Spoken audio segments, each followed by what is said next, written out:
Completados 150 anos em julho de 2008 da teoria da evolução de Charles Darwin, o ser humano ainda se interroga sobre suas origens. Basta lembrar os criacionistas que defendem a existência de uma inteligência superior por trás de todos os eventos de criação da vida. Neste mesmo ano de 2008, cientistas do mundo inteiro se juntaram para colocar em funcionamento um túnel subterrâneo de 27 quilômetros de circunferência só para poder examinar as condições do Big Bang, para muitos, a origem do universo. O que também é polêmico, pois críticos do Big Bang propõem outra teoria para explicar a origem do universo. Ele seria não só eterno, como também cíclico. Está certo que seria muita pretensão tentar responder tantas questões em menos de uma hora de programa, mas com a ajuda dos especialistas podemos ao menos entender melhor o que se passa. Afinal, do ponto de vista científico, como teria surgido a vida humana em nosso planeta? E o próprio planeta? E como anda a nossa evolução biológica? Superada pelas intervenções da medicina? Mais dependente da cultura? Pois vamos então aos especialistas. Martin Mackler, pesquisador do Centro Brasileiro de Pesquisas Físicas, o CBPF, e pós-doutor em Física na área de Cosmologia. Ricardo Campos da Paz, biólogo e zoólogo, professor de evolução na Universidade Federal do Rio de Janeiro, a Unirio, com pós-doutorado no assunto, pois é um estudioso das teorias da evolução. Cláudia Augusta de Moraes Russo, professora do Departamento de Genética da Universidade Federal do Rio de Janeiro, a UFRJ. Também tem pós-doutorado em genética animal e estuda os processos evolutivos. Bem, bem-vindos ao nosso programa. Eu vou começar com o Martin. Afinal de contas, Big Bang, cíclico, como é que são essas teorias da criação do mundo, do universo? Bom, essa é uma ótima pergunta. Para começar, a própria palavra Big Bang ela pode ter vários significados. Para uns é um momento em que o universo é extremamente quente e denso. Para outros é o início do universo. Então, vamos se perguntar primeiro o que aconteceu, né? O que a gente sabe do universo? Isso. A gente sabe que o universo está em expansão, ele é dinâmico, ele muda com o tempo. E ele era no passado muito condensado e muito quente. Agora, será que esse momento de condensação ele marca o início do universo? Ou será que tinha alguma coisa antes desse momento? Essa que é a grande pergunta. Para alguns o Big Bang era esse início. Para outros não, essa era uma fase quente, mas antes houve uma fase mais fria, um universo cíclico. Então essa pergunta, na verdade, ainda está aberta para a gente. Tá, e coisas que agora, daqui a pouco, a gente vai ver mais. Vamos pular agora para a questão do Darwin.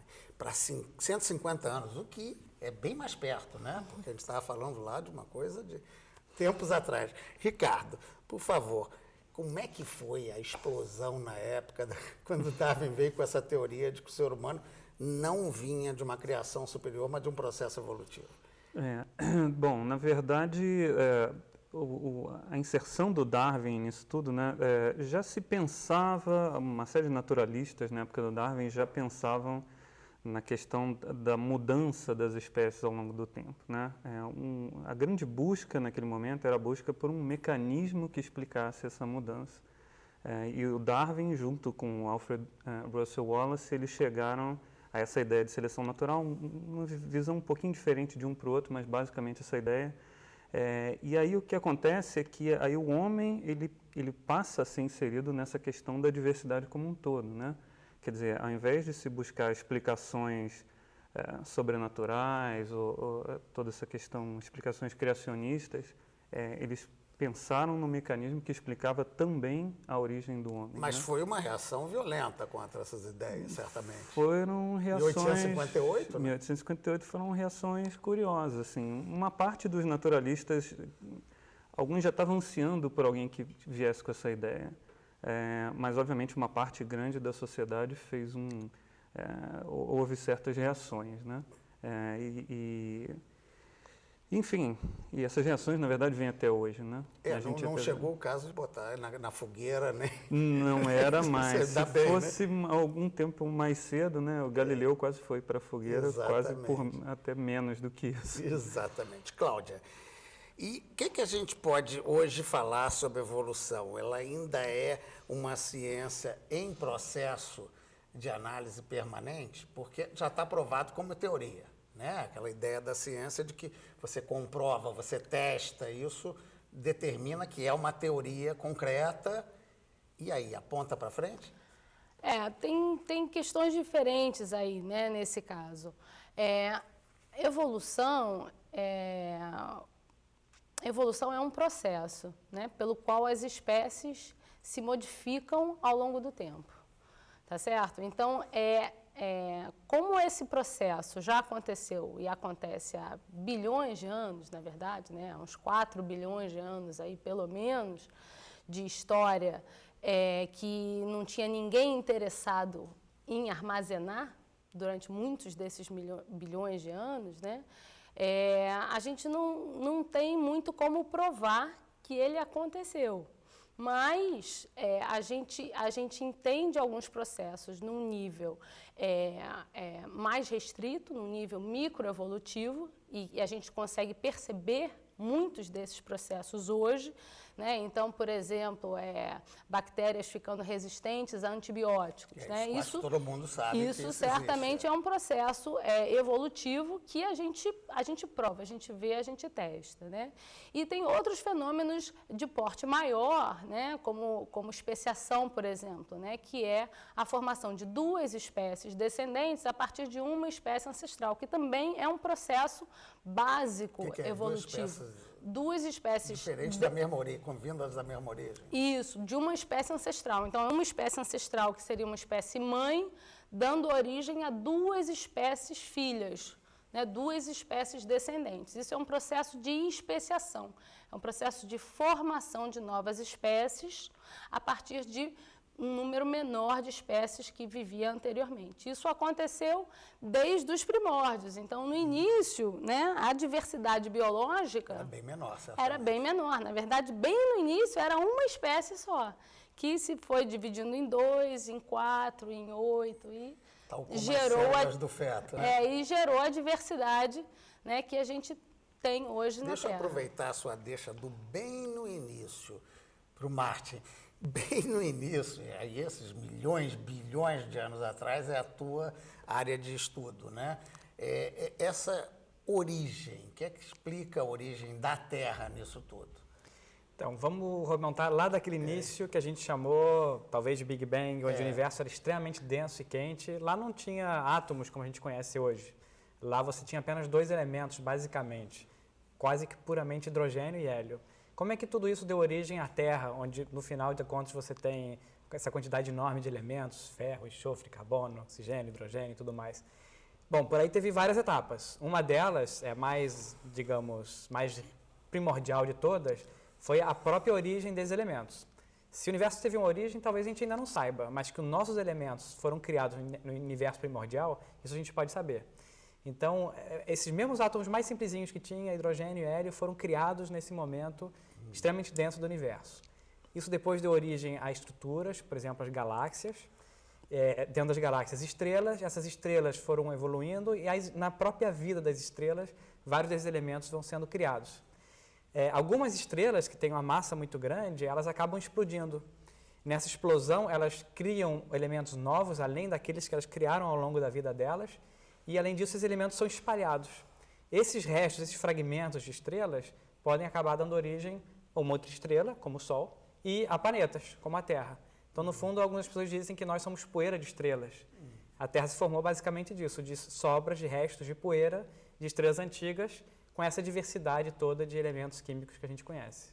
Tá, vamos então, não sei se eu poderia estar fazendo uma grande besteira aqui, aproveitar a questão da internet, que todo mundo sabe, a noção de árvores da internet. Não vem daqui, o hipertexto aí pode ir para cá, pode ir para lá, pode... Como é que essa possibilidade que a Cláudia já colocou aqui, né, do processo evolutivo, foi descoberta por Darwin? Como é que ele percebeu, e na época o grande exemplo é que o homem poderia vir de uma linhagem que dá um macaco também, não é isso, Cláudia? Que você falou? Pode ser macaco, pode ser homem. Como é que foi essa percepção? O Darwin ele tem uma história curiosa, né? O pai dele era médico, então a expectativa é que ele viesse a ser médico também. Só que não deu certo, né? Ele foi para a universidade, isso não funcionou. Ele foi para uma outra universidade, então, para, na verdade, estudar teologia, né? Para se tornar, na verdade, um ministro da igreja, né? Até para trabalhar com história natural, que era algo que ele, com o qual ele tinha afinidade. terminando esse período dele para virar um teólogo, ele tem um convite para fazer uma viagem de volta ao mundo, né? No Beagle, que é o navio da Marinha Inglesa. E essa viagem, em 1831, durou 5 anos, né? Então, ao longo desses 5 anos, ele se transformou devido a todo o contato que ele teve com informação sobre diversidade nesse período todo. Então, ele termina essa viagem depois de 5 anos, convencido. Mas qual seria, vamos dizer, existiria um exemplo, dizer, o que é que ele viu que pode reforçar essa ideia de que isto evoluiu daquilo? Então, várias coisas, né? Ele teve contato, por exemplo, com... ele viu nos lugares a distribuição dos organismos. Então, na verdade, se falava que tudo era criado especialmente por uma vontade divina, às vezes. E ele, quando viajou, ele viu vários grupos de organismos com padrões de distribuição muito claros, né? Ele encontrou fósseis, por exemplo. Então, grupos fósseis relacionados estruturalmente a outros grupos do presente, sempre em determinados lugares.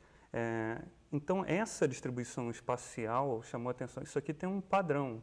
Isso não é ao acaso, né? Outra questão foi a questão da geologia, né? Ele teve, como eu falei, na América do Sul, ele teve nos Andes, e ele encontrou uma floresta fóssil na Argentina a 2.000 e tantos metros de altitude. Então, a explicação para aquela floresta estar lá em cima, isso tinha a ver com a questão da idade da Terra, com a questão da transformação da Terra ao longo do tempo, né? Então, depois, quando ele esteve em Galápagos, né, que ele entendeu um pouco da distribuição dos organismos naquelas ilhas, lá em particular, grupos específicos em cada uma daquelas ilhas relativamente próximas, né? Então, tudo isso foi colocando na cabeça dele a ideia de que havia padrões a serem explicados e o que possivelmente explicava esses padrões era a questão dos grupos terem origens comuns e serem separados ao longo do tempo em novos grupos através de um mecanismo que ele não sabia qual era. Então, quando ele volta para a Inglaterra, aí ele começa ansiosamente a procurar por esse mecanismo e vem a pensar na questão da seleção natural. E aí é que se diz que, na verdade, foi durante um ano, né? Ele passou um ano efervescente, né? Isso, ele chega com toda aquela quantidade de informação, um bocado de material coletado, e ele, então, ele abre o que são chamados os cadernos de notas, né? Chamados notebooks, sobre transmutação naquela época. Não se usava o termo evolução para falar de transformação de espécies, né? Então, nesses cadernos, ele faz várias anotações, ele pensa em várias hipóteses sobre mecanismos que poderiam estar promovendo a transformação dos grupos ao longo do tempo.